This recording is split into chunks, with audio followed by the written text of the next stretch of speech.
Have you ever found yourself working incredibly hard? I mean, really putting in all the effort, yet somehow you're just not getting what you want. hmm Perhaps it even feels like you're getting the opposite of what you desire, while, other people seem to achieve success almost effortlessly. Yeah, like they found some secret cheat code to life or something. It's a really common and honestly pretty frustrating experience. It really is. It makes you wonder, doesn't it?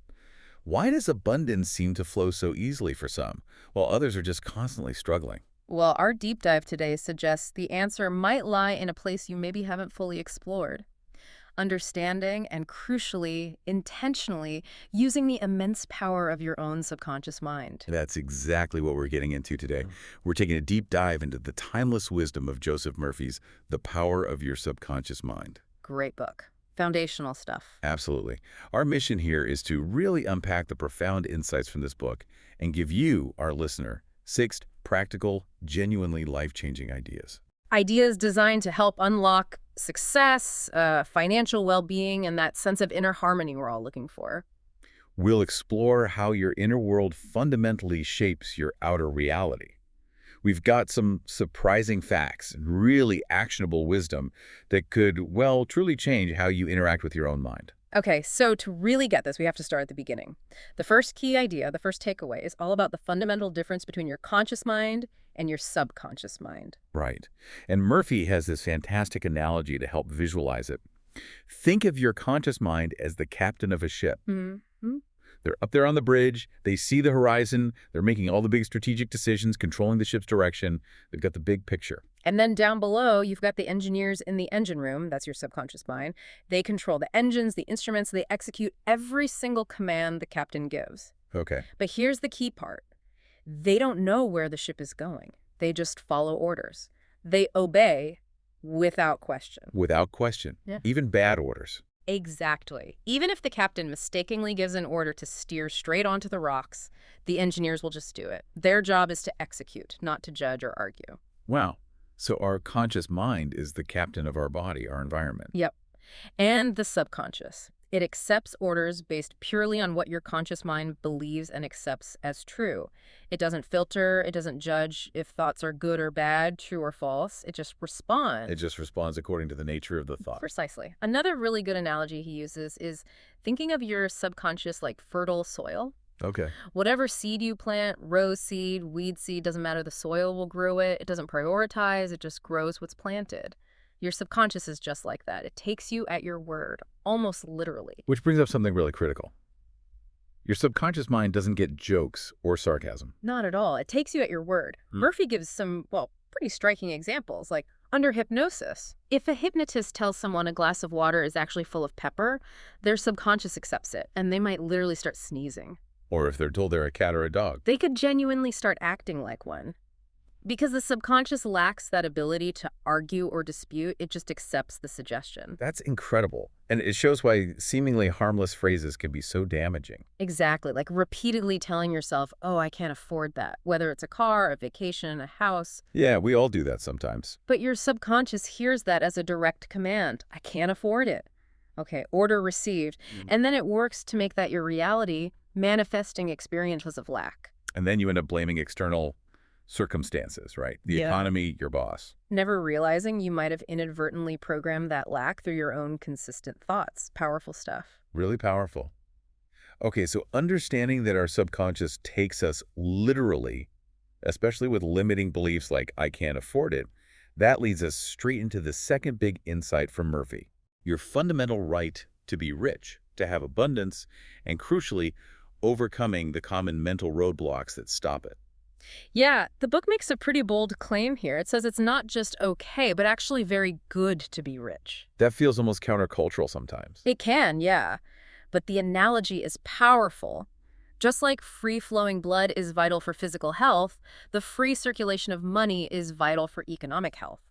Poverty, from this viewpoint, is almost like a mental illness. A mental illness, that's strong. It is, but the point is, if money isn't circulating freely in your life, it indicates something's fundamentally wrong in your thinking and your mental state. Okay, so if wealth is our right, why do so many of us struggle?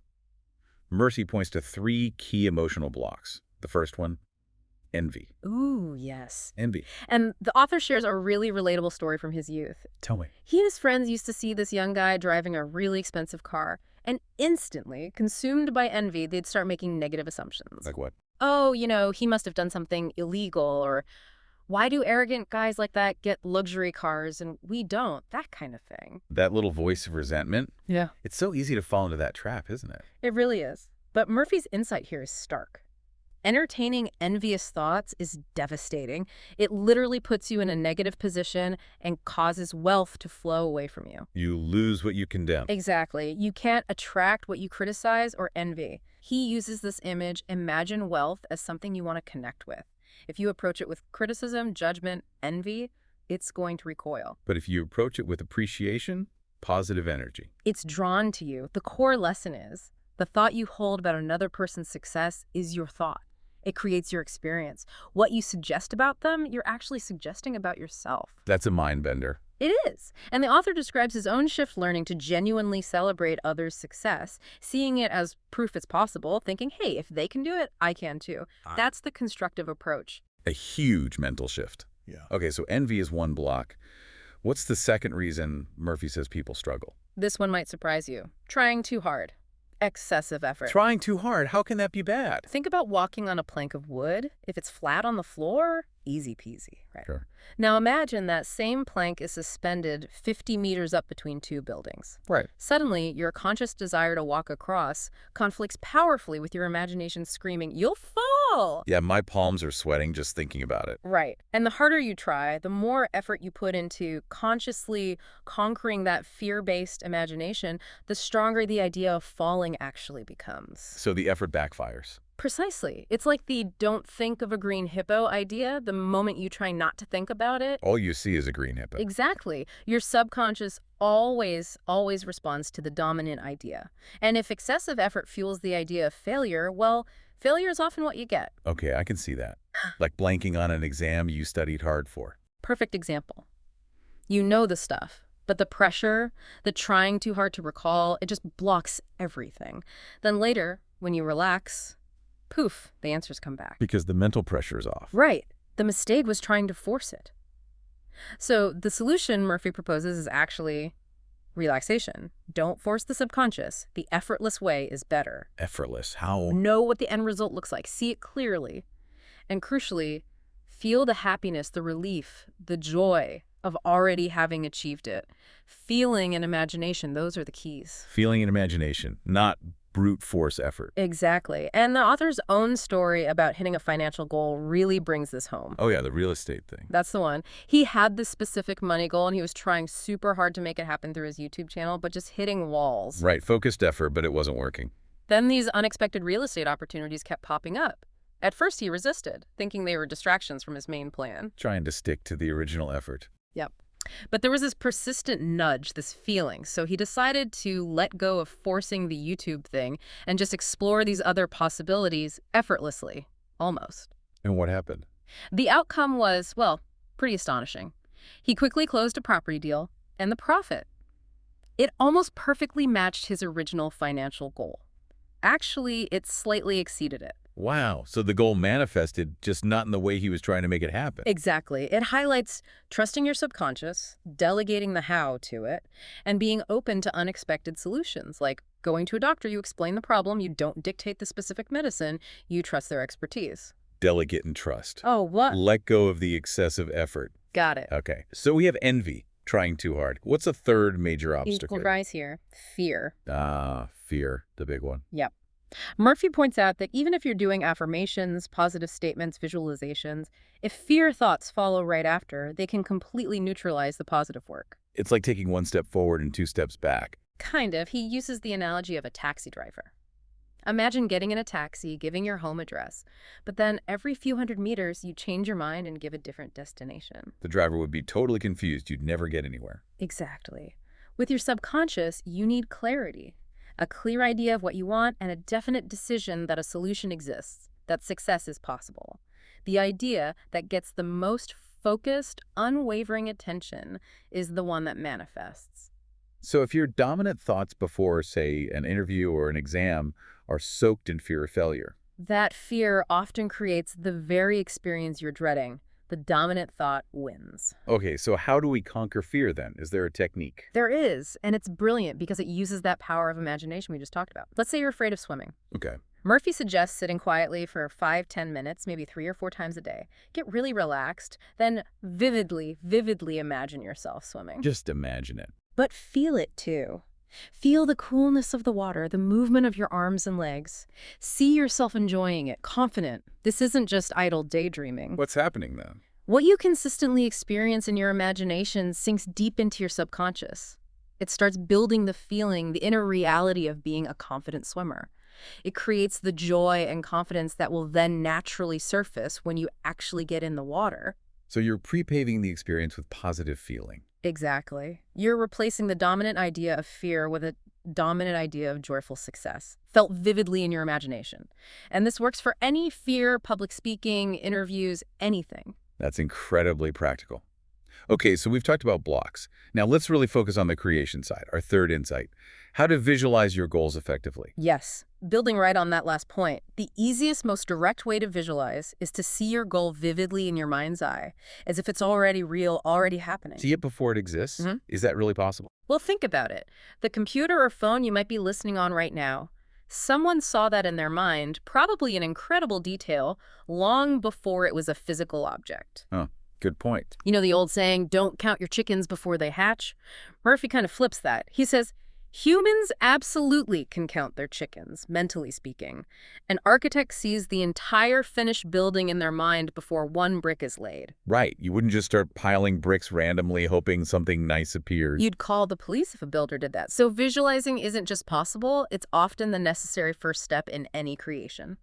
And Murphy suggests specific times are best for this. Yes, right before you fall asleep or just after meditation. Why then? Because in that relaxed, sleepy, almost trance-like state, the conscious mind's usual chatter and resistance quiets down. There's less conflict between what you want and your current reality.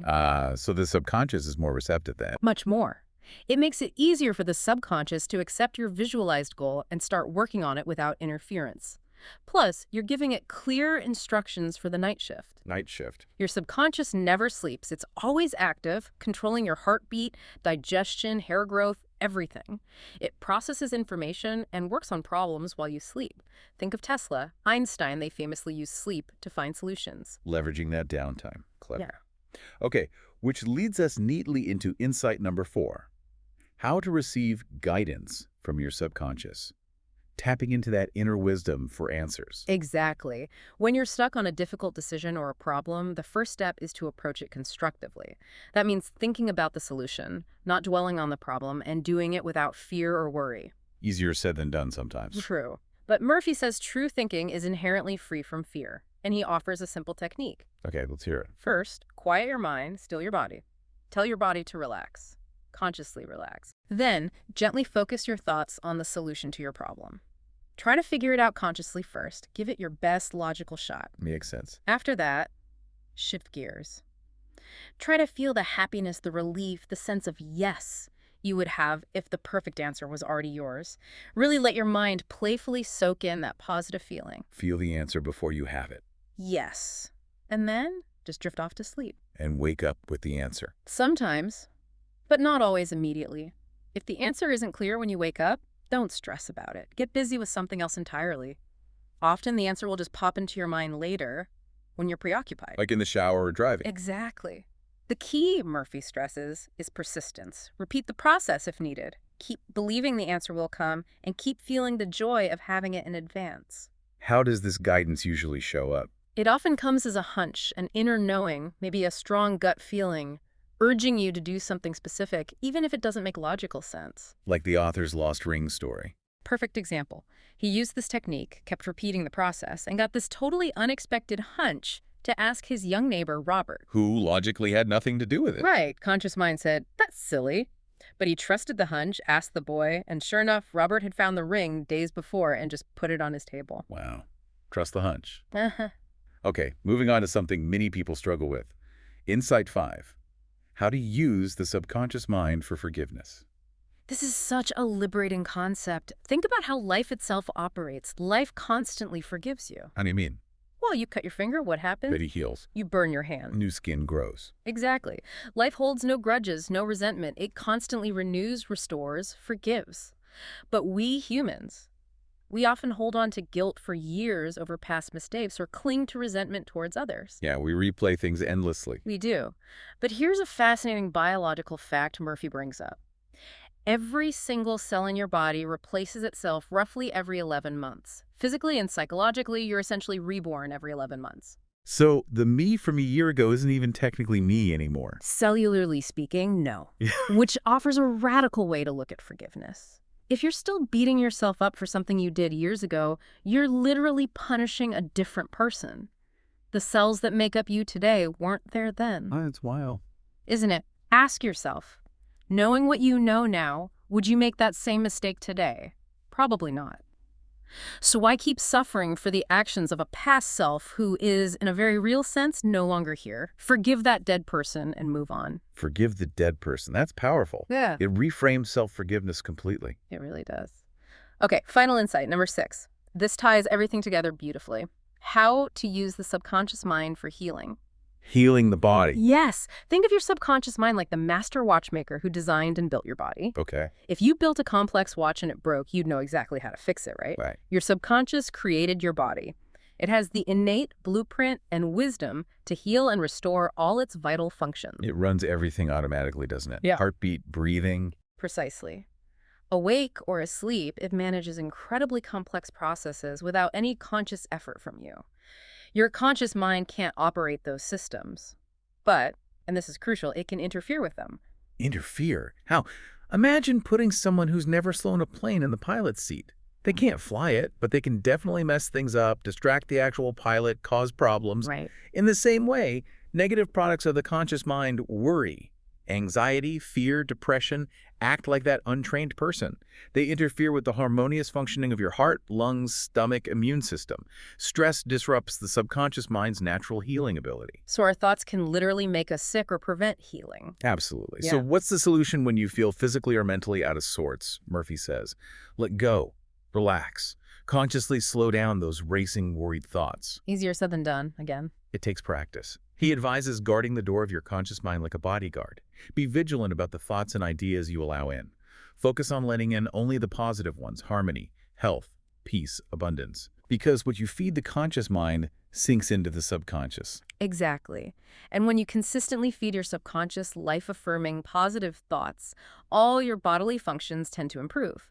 Keep your conscious mind busy, expecting the best. Expecting the best and feeling it. Yes. Imagine the happy ending, the solution to whatever problem you face, and feel the thrill, the relief, the joy of it being accomplished. Remember, the feeling of health produces health. The feeling of wealth produces wealth. Feeling is the secret sauce. It really is. Your subconscious accepts what you feel to be true. The dominant idea, the one you give the most feeling and focus to, always wins. So make sure that dominant idea is health, harmony, and abundance, not sickness, discord, or lack. Wow. We've covered so much ground today unpacking these 6 huge ideas from Joseph Murphy. Yeah, the difference between the minds, overcoming envy, effort, and fear, the power of visualization, getting guidance, forgiveness, and healing. It's a lot. But the core message seems incredibly consistent, doesn't it? The immense power of your inner world, your thoughts, and especially your feelings. Absolutely. Understanding that your subconscious mind is this incredibly powerful, non-judgmental servant, constantly taking orders from your conscious thoughts and feelings. That's the game changer. So the call to action for you, our listeners, is pretty clear, isn't it? Yeah. Start working with this power intentionally. Yeah. Start today. Pay attention to your thoughts. Guard that mental door. Choose your feelings deliberately. Visualize what you desire with real conviction and positive emotion. We genuinely believe you'll be astonished, truly astonished by the results that start showing up in your life when you do this consistently. Thank you so much for joining us on this deep dive today. We sincerely wish you not just financial prosperity, which is great, but also that deep inner harmony, vibrant health, and real joy on your journey. Believe in yourself. Yeah. Believe in the extraordinary power locked within your own mind, within your thoughts and feelings. Until next time.